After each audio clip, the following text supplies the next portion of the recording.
हार नहीं होती, बिन मेहनत के फुलवारी कभी गुलजार नहीं होती। जो शेर जिगर ना हो तो कभी ललकार नहीं होती, हीरे को तराशे बिन उसमें चमकार नहीं होती। बिन प्रयासों के कुछ भी कभी हासिल नहीं होता, कोशिश करने वालों की कभी हार नहीं होती, कोशिश करने वालों की कभी हार नहीं होती। है शहसवार मैदान जंग में, वो तिफल ही क्या गिरे जो घुटनों के बल चले। ओ इरादे बुलंद जो ना हो अगर, तो बतह फिर कैसे मिले। कायर की कभी भी दुनिया में जय जयकार नहीं होती, कोशिश करने वालों की कभी हार नहीं होती, कोशिश करने वालों की कभी हार नहीं होती।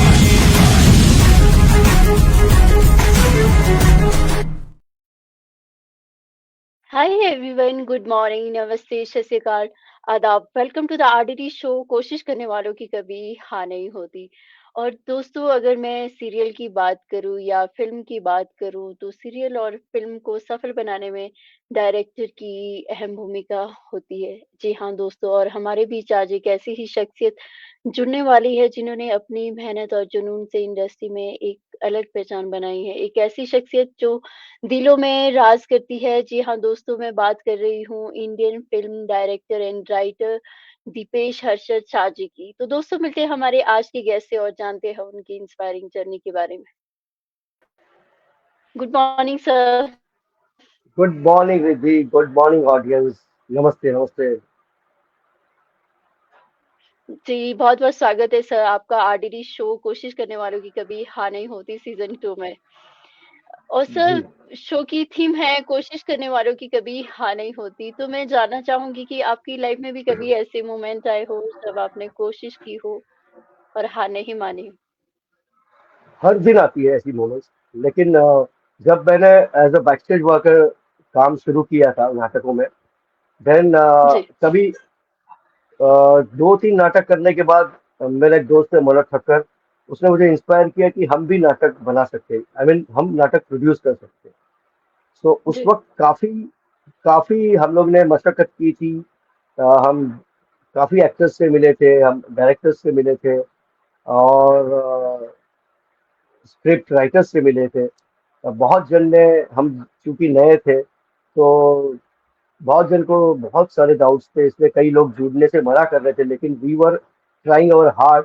और फाइनली उमेश शुक्ल, उन्होंने हमें एनकरेज किया। उमेश शुक्ल जो ओ माय गॉड जिन्होंने डायरेक्ट किया है और जी, काफ़ी सारी फिल्में डायरेक्ट की है, काफ़ी सारे उनके प्लेज आ रहे का। He is one of the most talented writer and director in our industry. तो उमेश शुक्ला ने हमें कहा था कि मैं आपका प्ले डायरेक्ट करूंगा, और उमेश शुक्ला सर ने कोशिश की, लेकिन उस वक्त हमारे साथ प्रेजेंटर कोई था नहीं, तो बहुत जाना माना प्रेजेंटर नहीं था, तो जी, जो हम प्ले बनाना चाहते थे वो नहीं बन पाया।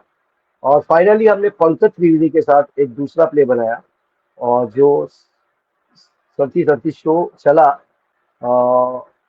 तो we were trying our hard, और कोशिश करते रहे, फाइनली प्ले बन गया। And then I shifted to TV industry, और टीवी इंडस्ट्री में मैं, देवेंद्र भोजानी, आतिश कपड़िया और जेडी जी, मजीठिया, इनके गाइडेंस में मैंने अपना करियर शुरू किया। और शायद कोशिश करने वालों की हार नहीं होती है, सही है, लेकिन लक अगर अच्छा हो तो हमें बहुत सपोर्ट मिलता है, बहुत अच्छे अच्छे लोगों को सपोर्ट मिलता है, जैसे कि जेडी मजेटिया सर, आतिश कापड़िया सर, देवेंद्र भोजानी, और हमारे एक दूसरे सर है दीपेश सुभाष शाह। उन्होंने मुझे जी, बहुत सपोर्ट किया, उनसे बहुत सीखा। जी। और सर रियली। जी, जी। और सर, सबसे पहले सर मैं जानना चाहूँगी कि आप किस तरह से इस लाइन में आए? क्योंकि कहीं न कहीं बचपन की अगर मैं बात करूँ तो हमारी इंस्पिरेशन रहती है। तो आपकी भी कोई ऐसी इंस्पिरेशन रही होगी जिससे इंस्पायर होके आप एक्टिंग डायरेक्शन लाइन में आए? नहीं, मुझे मेरा लक लेके आया। मैं जी, ऐसे कोई फिल्मों से मतलब फिल्में देखना अच्छा लगता था, बच्चन साहब क्या डायलॉग बोलते हैं वो सुनना अच्छा लगता था। मैं बच्चन साहब जी, का सिर्फ फेस देखता था, उसके बैकग्राउंड उनके बैकग्राउंड में क्या है वो नहीं दिखता था मुझे। सिर्फ बच्चन साहब क्या बोल रहे हैं वो देखता था मैं, और मुझे जी, वही जी। अपील करता था। सो बेसिकली वैसे कोई डायरेक्शन में रुचि नहीं थी बचपन से।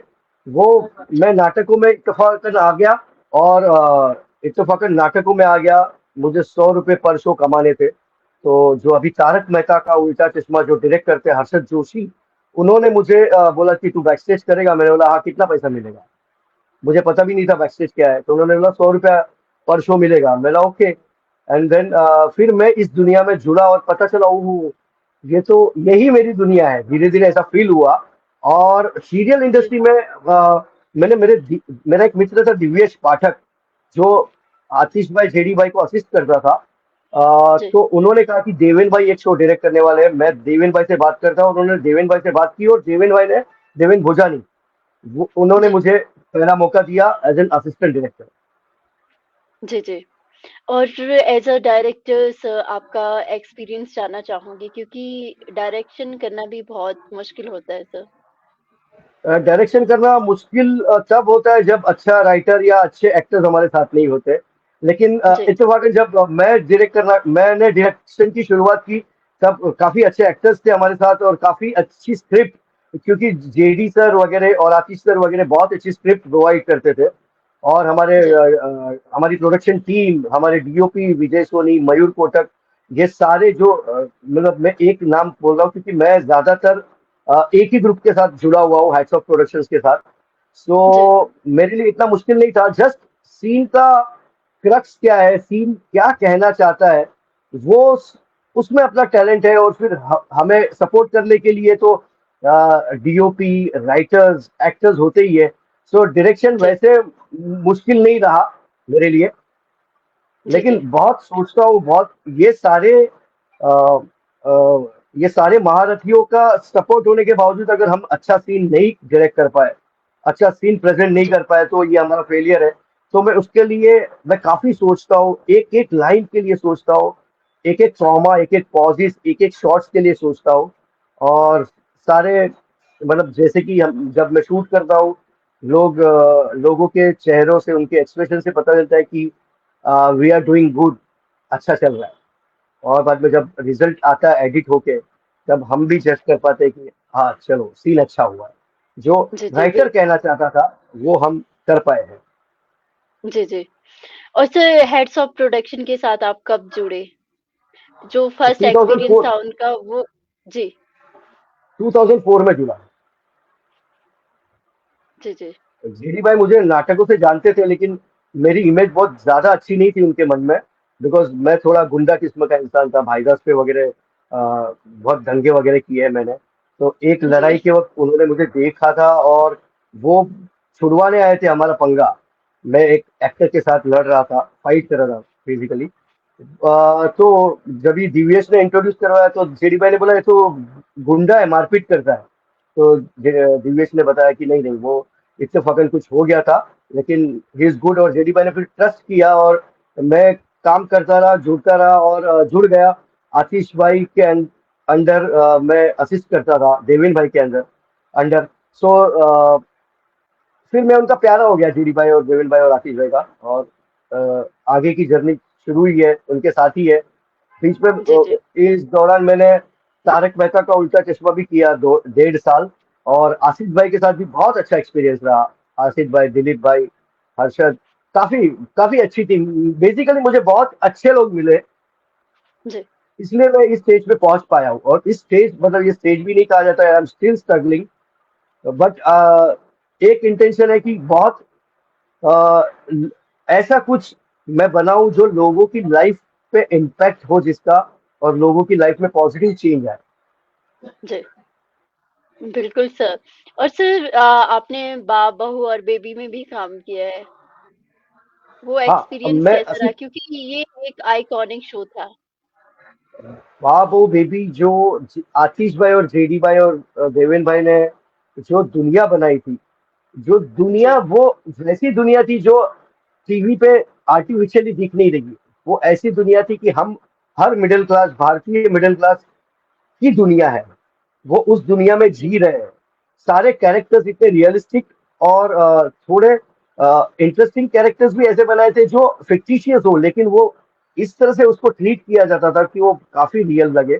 और बाद में मैंने सोचा, तो मैंने ऐसे ऑब्जर्व किया तो देखा ऐसे लोग और ऐसे कैरेक्टर्स वाकई में दुनिया में बसते हैं। पहले आतिश भाई ने जो नरेट किया तो हमें लगा कि ऐसे कैरेक्टर्स होते हैं, लेकिन बाद में जैसे मैच्योर होते गए, लाइफ का एक्सपीरियंस मिलते गया और लोग दिखते गए, तो मैंने देखा कि नहीं, आतिश भाई एकदम सही थे। ऐसे कैरेक्टर्स भी एग्जिस्ट करते हैं।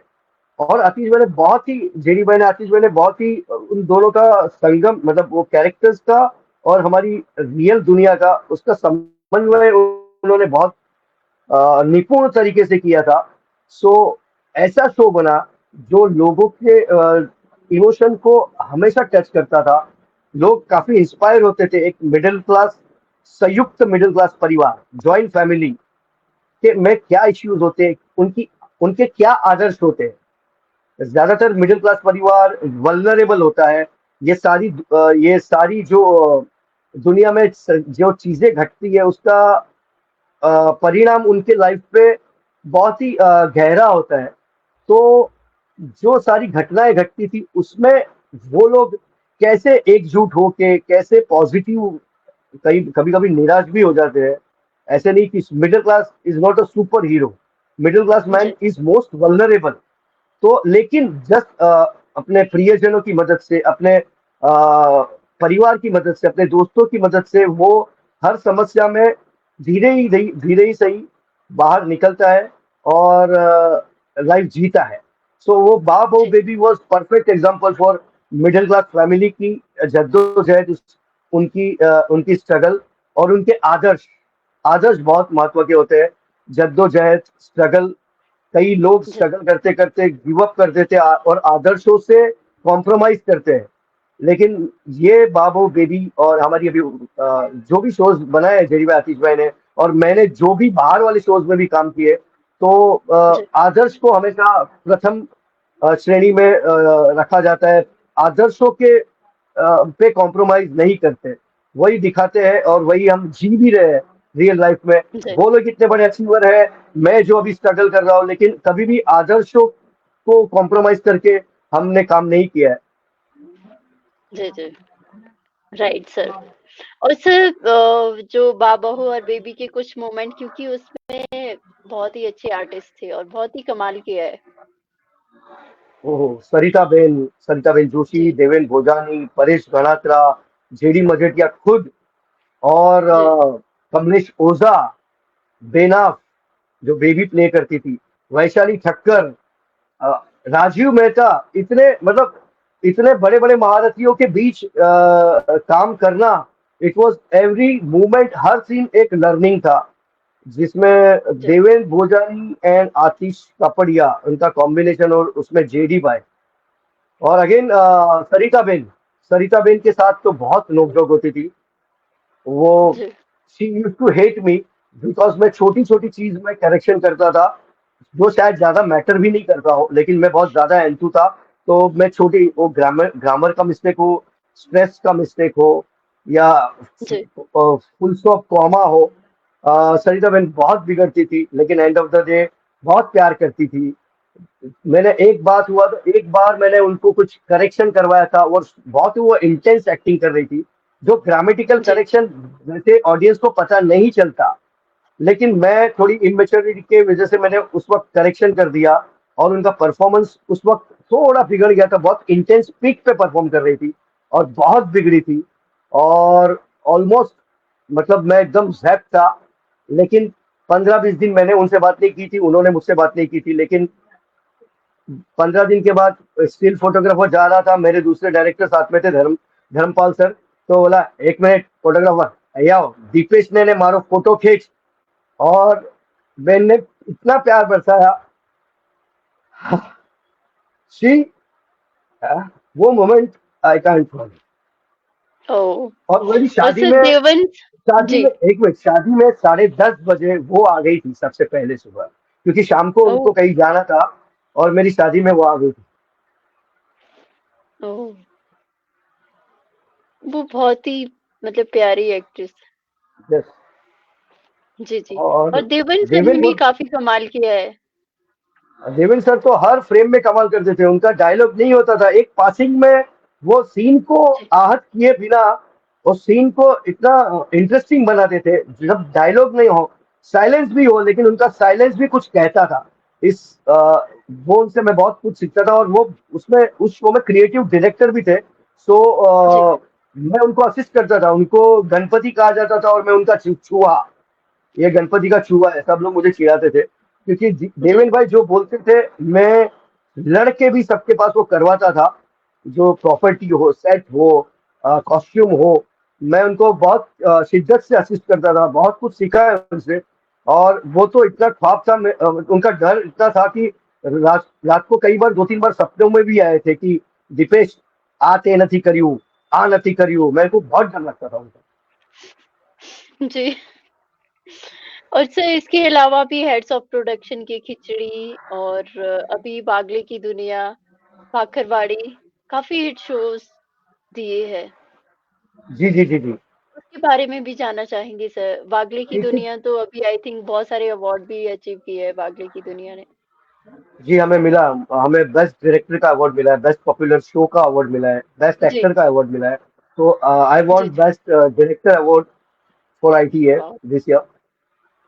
मेरे अलावा कांग्रेचुलेशन। समीर कुलकर्णी सर भी है, साथ में अमित कानारे भी है, जो हम लोग तीन जी, मिलकर डायरेक्ट करते हैं वागले की दुनिया।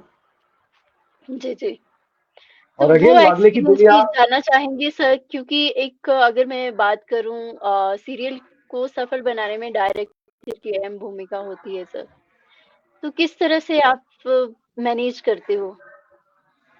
मैनेज करने का मतलब, वैसे जो एक्चुअली यही है कि मैंने जैसे कि कहा कि डायरेक्टर असेंबलिंग करता है, जी, मतलब अपना एक विजन होता है उसका अपना। लेकिन अगर अच्छी स्क्रिप्ट हो, अच्छे एक्टर्स हो, अच्छे डीओपी हो, अच्छी प्रोडक्शन टीम हो, तो डायरेक्टर का काम बहुत आसान हो जाता है। उसी तरह मुझे बहुत हमें वागले की दुनिया में बहुत ही बेहतरीन एक्टर्स मिले हैं।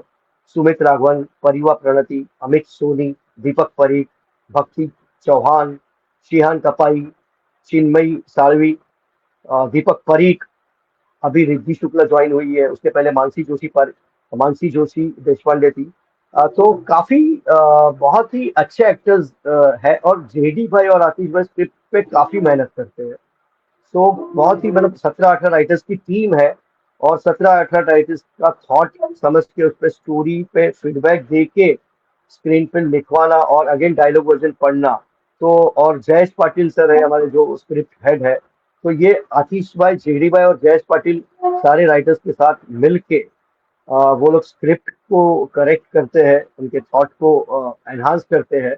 और काफी अच्छे राइटर्स की टीम है, तो सेट पे स्क्रिप्ट आती है और ब्रिलियंट एक्टर्स है, तो स्क्रिप्ट एकदम छनी हुई, एकदम इंटरेस्टिंग स्क्रिप्ट आती है।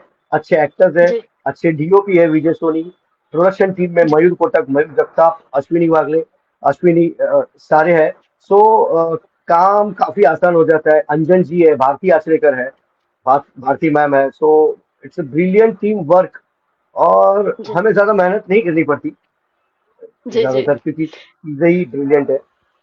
जी। और सर लोगों को हँसाना बहुत ही मुश्किल होता है, लेकिन आप शो के थ्रू लोगों को हँसा रहे हो, ये अपने आप में बहुत बड़ी बात है। वो अपना अपब्रिंगिंग, या वैसे हमारा स्कूलिंग ही गुजराती कॉमेडी प्लेस से हुआ है।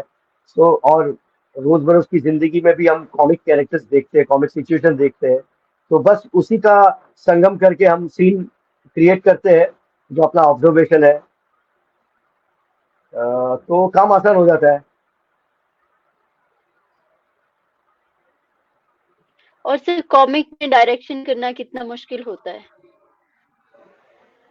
कॉमिक में डायरेक्शन करना काफी मुश्किल है, क्योंकि कॉमेडी क्रिएट करना मतलब जो सीन है उसको, अभी एक सीन आया जिसमें जरा भी ह्यूमर नहीं है, लेकिन हमने प्रॉमिस किया है कि हम ह्यूमरस शो बना रहे हैं। और काफी जैसे जी, वागले की दुनिया, it's not only a comedy, it's it's a slice of life. मतलब रोज बरोज की जिंदगी में जो घटनाएं होती है उसका हम उसको हम ट्रांसलेट करके स्क्रीन पे प्रेजेंट करते हैं, राइटिंग में, डायरेक्शन में ट्रांसलेट करके। तो कॉमेडी काफी मुश्किल होता है। वो एक सीन है जिसमें कुछ कॉमिक एलिमेंट नहीं है, लेकिन हम विथ सम जेस्चर्स, पोस्चर्स या स्लैपस्टिक कुछ प्रॉपर्टी यूज करके हम कॉमेडी करने की, क्रिएट करने की कोशिश करते हैं।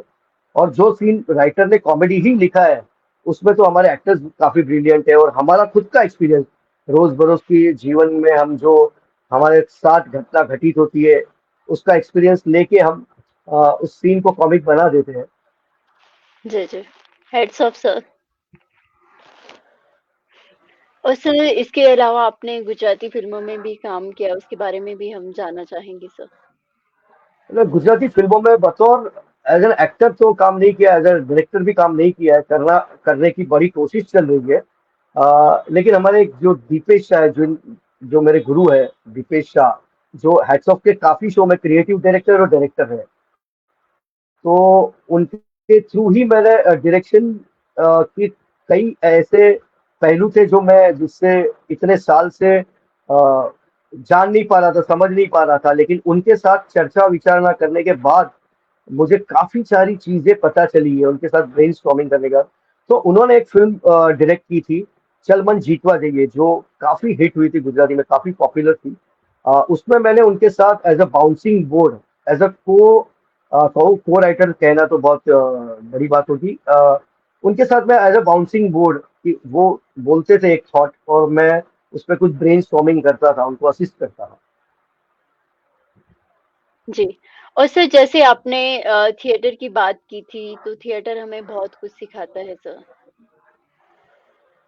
थिएटर तो काफी कुछ, मतलब उसमें लाइव परफॉर्मेंस होता है, तो कोई जी, जी। रीटेक की गुंजाइश नहीं है। तो एक्टर्स को काफी अलर्ट, इन एनी सिचुएशन वो सीन बेहतरीन तरीके से पेश करना है। वो टेक्निकल एरर हो या लाइंस भूल गई हो, तो जी, दूसरा एक्टर उस लाइन को इम्प्रॉम्प्ट, उसको प्रॉम्प्ट करके नाटक आगे बढ़ता है। It's difficult medium to perform, but बहुत ही मजेदार है, क्योंकि तुरंत फीडबैक मिलता है ऑडियंस का। सो जी। It's very wonderful. अभी मैंने एक प्ले प्रोड्यूस किया है, हेल्थ हमें पढ़ने चाहिए, जो यस, यस। गए रविवार को एसपी थिएटर से ओपन हुआ। और उसमें काफी बहुत ही बेहतरीन डायरेक्शन किया है पार्थ सुनीता देसाई ने, और बहुत ही बेहतरीन तरीके से प्रेजेंट की लिखा है मिहिर जी, राजड़ा ने। वो खुद एक्टिंग भी कर रहे हैं, दीपाली भूता। काफी पॉपुलर हो रहा है प्ले, और जी, बहुत ही रिलेटेबल हस्बैंड वाइफ की स्टोरी है। जी, जी। यस, कुछ पोस्टर मैंने आपके सोशल मीडिया पे देखे थे सर। और आई थिंक जी एक ऑल द बेस्ट पांड्या करके मूवी भी आने वाली है सर। हाँ, वो ऑल द बेस्ट पंड्या मैंने प्रमोट किया था। मेरे काफी बहुत ही अच्छे मित्र हैं मल्हार ठाकर और वेदी झवेरी, जो ऑल द बेस्ट पंड्या, जिसमें दर्शन जरीवाला सर है। एक बहुत ही स्लाइस ऑफ लाइफ, ह्यूमरस और एक मैसेज, एक पॉजिटिव मैसेज देने वाली फिल्म है, जो अभी गए 14 मार्च को रिलीज हुई है। तो उसका प्रमोशन किया था। और Malhar is very good friend of mine, is brilliant actor. जी, जी। और सर इसके अलावा अगर मैं बात करूँ आपकी हॉबीज़ की, तो क्या-क्या हॉबीज़ है सर? हॉबीज तो ज्यादा ऐसे है नहीं, क्योंकि जहाँ भी जाता हूँ तो मुझे ना अभी सीन ही दिखाई देता है। ऐसा मैं जकड़ गया हूँ कि वो ऑब्जर्वेशन यही हो जाता है कि ऐसा कुछ सीन में आ जाए, ऐसा कुछ।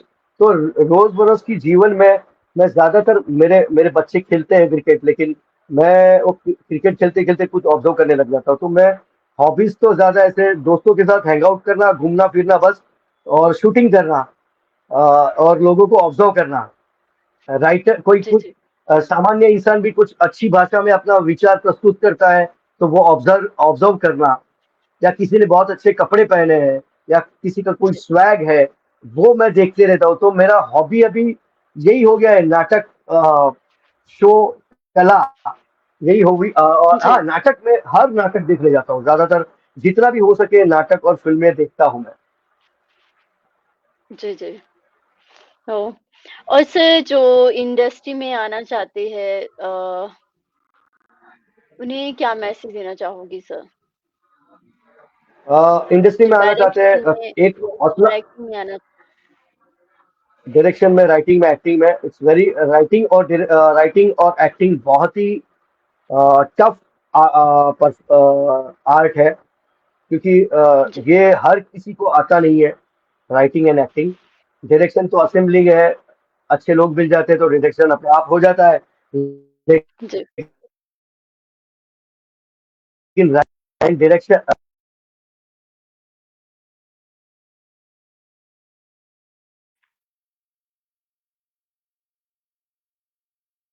जी सर।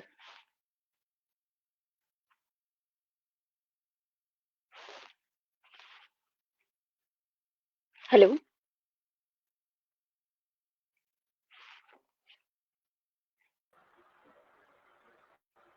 हेलो। जी, जी सर। प्लीज़ हाँ, कंटिन्यू। राइटिंग और राइटिंग और एक्टिंग बहुत डिफिकल्ट आर्ट है, और वो जी, सबको नहीं आता, और आता है तो काफी मेहनत करनी पड़ती है। सो इट्स अबाउट कि हमेशा हार्ड वर्क करे और अपने अपनी लिमिटेशंस को पहचाने।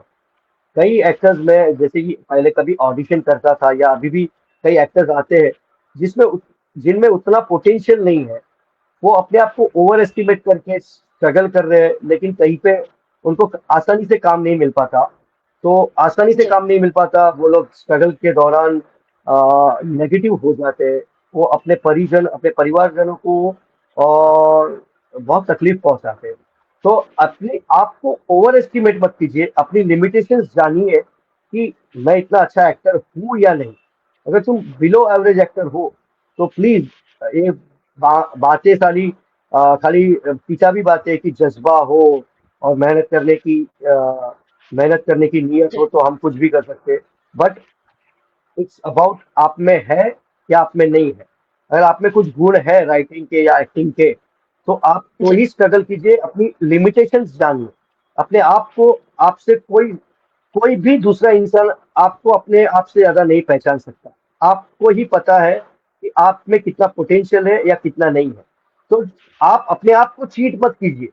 अगर आप अपने आप से जी, चीटिंग करने लगे कि अरे मैं अच्छा एक्टर हूँ और मेरा कुछ होगा, तो आपने अपने आप को तो चीट किया ही है, साथ में अपने परिवार वालों को भी चीट किया है।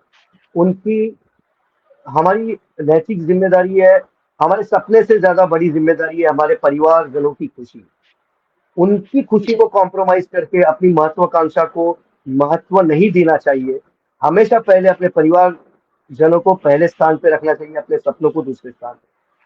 अगर, मतलब मेरा ये मानना है। और दूसरी बात कि अगर ये ये बोलेगा कि कोई नेगेटिव बात कर रहा है, महत्वाकांक्षा ही तो सब कुछ है, लेकिन ये बात नहीं जी, है। अगर आप महत्वाकांक्षी हो तो आप अपनी लिमिटेशन भी जानिए।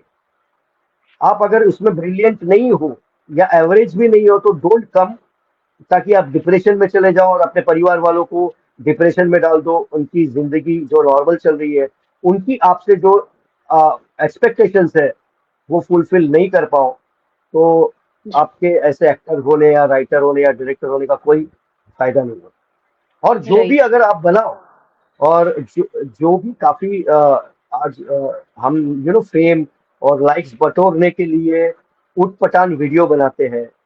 मतलब वो क्या है ना, जी, वो जो वीडियोस है या वो जो पेशकश है, जो हम एक वीडियो बनाया, एक फिल्म बनाई या एक प्ले बनाया, वो टेम्पररी हमें उससे पैसे हासिल होंगे, फेम हासिल होगी, लेकिन लोगों की अगर उस पे लाइफ में कोई इम्पैक्ट ना आती हो, पॉजिटिव इम्पैक्ट ना आती हो, तो ऐसा क्रिएशन का कोई मतलब नहीं है। यानी कि वल्गर वल्गर जी, आजकल काफी चीजें वल्गर लोग पेश कर रहे हैं। इट्स अ रस ऑफ आवर, नौ रस में से एक रस है। सिर्फ उसको प्रस्तुत करके, अगर आप वल्गैरिटी को प्रस्तुत करके आप फेम और पैसे कमा रहे हो, तो आप कुछ और भी काम कर सकते हो। आप स्विगी में डिलीवरी कर सकते हो, कुरियर कर सकते हो, कहीं पे जॉब कर जी, सकते हो। ये वल्गैरिटी पेश करके आप अपने आप को भी छोटा बता देते हो, और अपने परिवार वालों, अपने जो अपने फैमिली है, वो देखेंगे, बोलेंगे कि मेरा बेटा ये कर रहा है, मेरी बेटी ये कर रही है। सो उनकी जो उन्होंने इतने पाल पोस के आपको बड़ा किया है, उन्होंने सोचा कि ये कुछ बड़ा करेगा, और वो क्या कर रहा है, ऐसी विभत्स चीजें पेश कर रहा है। So that's not done. Please आप या तो फिर लाइक्स और पैसे बटोरने के चक्कर में ऐसा मत कीजिए, कुछ ऐसा कीजिए जो राजकुमार हिरानी करते हैं, जो जेडी मजेठिया, आतिश पपड़िया, उमेश शुक्ल, भाई काफी, बासु चैटर्जी, हमारे राज कपूर, ये जी, जो ये ऐसी फिल्में बनाते हैं, ऐसे प्लेस बनाते हैं, ऐसे सीरियल्स बनाते हैं जो लोगों को एक उसूलों और आदर्शों से चलने के लिए एनकरेज करते हैं और मनोरंजन भी पेश करते हैं। तो ऐसा कुछ क्रिएट कीजिए। बिल्कुल सर। बिल्कुल and thank you so much sir, आपने अपना कीमती समय हमें दिया और बहुत ही अच्छा लगा सर आपसे मिलकर। Thank you very much Riddhi. Thank you so thanks much sir, it audience. Was a great experience with you. Thanks, आपने ऐसा चुना मुझे कि मैं इस प्लेटफॉर्म पे अपना अपने विचार प्रस्तुत कर सकूं, उसके लिए thanks. Thank you so much sir, thank you so much and have a good day. Thank you, bye bye. Bye bye. Thank you so much everyone और इसी तरह से देखते रहिए द आरडीडी शो, कोशिश करने वालों की कभी हार नहीं।